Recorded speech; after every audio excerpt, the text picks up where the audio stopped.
சற்றுமுன் திமுகவில் இணைந்தார் முன்னாள் அமைச்சர் ஜெயக்குமார். ஸ்டாலினை சந்தித்து பரபரப்பு பேட்டி. அதிர்ச்சியில் அதிமுக.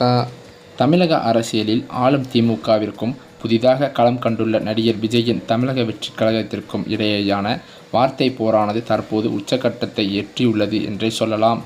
இதற்கிடையில் அதிமுகவானது பாஜகவுடன் கூட்டணியை அமைத்து கொண்டு 2026 தேர்தலில் ஐபிஎஸ் தலைமையில் முதலமைச்சராக அமர்ந்துவிடலாம் என்றும் கட்டம் கட்டி வருகிறது. திமுக மற்றும் பாஜக ஆகிய இரண்டு கட்சிகளும் வெவ்வேறு துருவங்களாக தெரிந்தாலும் உண்மையில் அவை இரண்டும் கள்ள கூட்டணி வைத்து கொண்டு மக்களை ஏமாற்றி வருவதாக தவேக தலைவர் விஜய் தனது மேடைகளில் தொடர்ந்து அவர் சாடி வருகிறார். இரு கட்சிகளுக்கும் கொள்கை ஒன்றுதான் என்றும் திரைமறைவில் அவர்கள் ஒருவருக்கொருவர் உதவி கொண்டே வெளியே எதிரிகளைப் போல நடமாடுகிறார்கள் என்பதுமே விஜயின் பிரதான குற்றச்சாட்டாகவே இருந்து வருகிறது.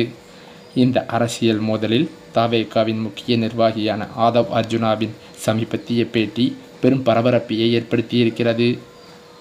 ஜனநாயகன் திரைப்படம் முடக்கப்பட்ட விவகாரத்தில் அமைச்சர் உதயநிதி ஸ்டாலினும் மத்திய அமைச்சரும் கைகோர்த்து செயல்படுவதாக குறிப்பிட்ட அவர் தவேகவை வீழ்த்தவே இந்த இரு கட்சிகளும் மறைமுகமாக ஒன்றிணைந்துள்ளதாக தெரிவித்திருக்கிறார்.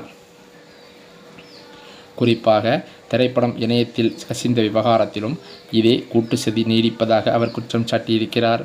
பாஜகவிற்கு எதிராக திமுக பேசுவது வெறும் கண்துடைப்பு மட்டுமே என்பது ஆதவ் அர்ஜுனாவின் வாதமாகவே பார்க்கப்படுகிறது. மேலும் திமுகவின் முக்கிய புள்ளியான சபரீசனுக்கும் மத்திய உள்துறை அமைச்சர் அமித்ஷாவின் மகனுக்கும் இடையே தொழில்துறை ரீதியான நெருங்கிய உறவு இருப்பதாக ஆதவ் அர்ஜுனா பகிரங்கமாக குற்றம் சாட்டியிருப்பது பெரும் சர்ச்சையை கிளப்பியுள்ளது. 2021 திமுக வெற்றி பெற்ற பிறகு சபரீசன் அமித்ஷாவை சந்தித்ததாக குறிப்பிட்ட அவர் ரெட் ஜெயண்ட் மற்றும் பென் போன்ற நிறுவனங்களுக்கு கோடிக்கணக்கான பணம் எங்கிருந்து வருகிறது என்பது குறித்து அமலாக்கத்துறை ஏன் இதுவரை விசாரணை நடத்தவில்லை என்றும் அவர் கேள்வி எழுப்பியுள்ளது பெரும் பரபரப்பாக பேசப்படுகிறது.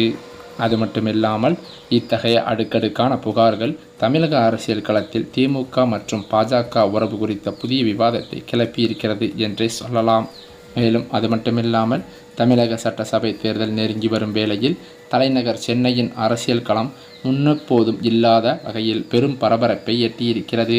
கடந்த 2021 தேர்தலில் சென்னையில் உள்ள 16 தொகுதிகளையும் கைப்பற்றி இப்பகுதியை தனது அசைக்க முடியாத கோட்டையாக திமுக நிரூபித்திருந்தது.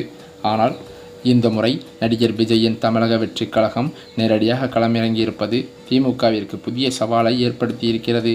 குறிப்பாக பெரம்பூர் தொகுதியில் அக்கட்சியின் தலைவர் விஜயும் டி நகர் மற்றும் வில்லிவாக்கம் போன்ற முக்கிய பகுதிகளில் புசி ஆனந்த், ஆதவ் அர்ஜுனா உள்ளிட்ட முக்கிய நிர்வாகிகளும் போட்டியிடுவது வாக்குகளை பிரித்து அதிமுகவின் வெற்றிக்கு வழிவகுத்து விடுமோ என்ற தகவலை, அதாவது கவலையை திமுக தலைமைக்கு ஏற்படுத்தியிருக்கிறதாம். இந்த சவாலை சமாளிக்கவும் சென்னையை மீண்டும் முழுமையாக தக்க வைத்து கொள்ளவும் முதலமைச்சர் ஸ்டாலினின் மருமகன் சபரீசன் தனது தற்போது களத்தில் இறங்கியிருப்பதாக சொல்லப்படுகிறது. அதாவது அவர் ஒவ்வொரு தொகுதிக்கும் தனித்தனி தேர்தல் வியூகங்களை வகுத்து வருகிறாராம். வில்லிவாக்கம், மயிலாப்பூர், சேப்பாக்கம், திருவல்லிக்கேணி உள்ளிட்ட பகுதிகளுக்கு நேரில் சென்று நிர்வாகிகளை சந்திப்பதுடன் அதிருப்தியில் இருக்கும் நிர்வாகிகளை சமாதானப்படுத்தி அவர்களை தேர்தல் பணிகளில் தீவிரமாக ஈடுபடுத்தும் பணிகளையும் அவர் முன்னெடுத்து வருவதாக சொல்லப்படுகிறது. மேலும் அது மட்டுமில்லாமல் இந்த சபரீசனின் மாஸ்டர் பிளான் சென்னை மட்டுமின்றி மாநிலம் முழுவதும் விரிவுபடுத்தப்பட்டுள்ளது. அந்த வகையில் தமிழகம் முழுவதும் உள்ள 75,032 வாக்குச்சாவடிகளுக்கும் சுமார் 5 லட்சம் இளைஞரணி தொண்டர்களை அவர் ஒருங்கிணைத்துள்ளாராம். ஒவ்வொரு வாக்குச்சாவடியிலும் இளைஞரணி தொண்டர்கள் நேரடியாக களமிறக்கப்பட்டு தீவிர பிரச்சாரத்தில் ஈடுபட அறிவுறுத்தப்பட்டுள்ளனர். குறிப்பாக போட்டி கடுமையாக இருக்கும் பகுதிகளில் அடுத்த 10 நாட்களுக்கு வீடு வீடாக சென்று வாக்காளர்களை சந்தித்து திமுக அரசின் சாதனைகளை விளக்கவும் வாக்குறுதிகளை உறுதி செய்யவும் விரிவான உத்தரவுகள் பிறப்பிக்கப்பட்டுள்ளது. விஜயின் வருகையாலும் தவேகவின் முக்கிய நிர்வாகிகள் சென்னையில் குவிந்துள்ளதாலும் உருவாகியுள்ள மும்முனை போட்டி திமுகவின் கோட்டையில் அதிர்வுகளை ஏற்படுத்தியிருக்கிறது. தவேக பிரிக்கும் வாக்குகள் தேர்தல் முடிவுகளில் எந்த மாதிரியான மாற்றத்தை ஏற்படுத்தும் என்ற விவாதமானது ஒருபுறம் இருக்க, சபரீசனின் தேர்தல் மேலாண்மை மற்றும் இளைஞரணியின் களப்பணி அதனை முறியடிக்குமா என்பதே தற்போதைய எதிர்பார்ப்பு.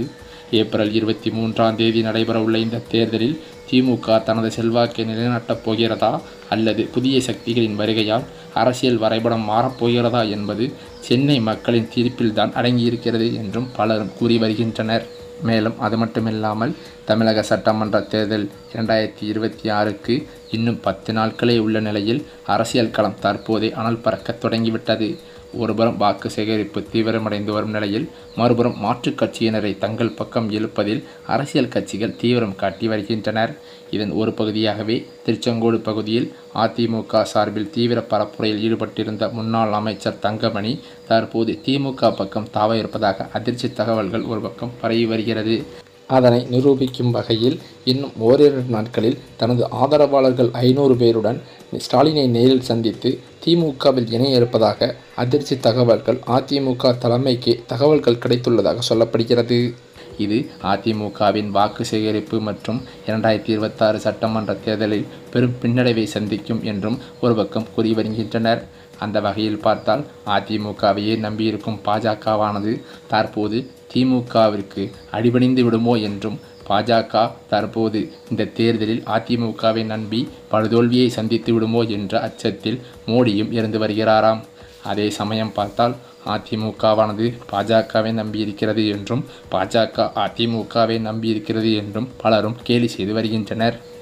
இதனை தொடர்ச்சியாக இந்த அதிமுகவில் சேர்ந்த 500க்கும் மேற்பட்ட நிர்வாகிகள் மற்றும் தொண்டர்கள் திடீரென திமுகவில் தங்களை இணைத்து கொண்டது பேரதிர்ச்சியை ஏற்படுத்தியுள்ளது.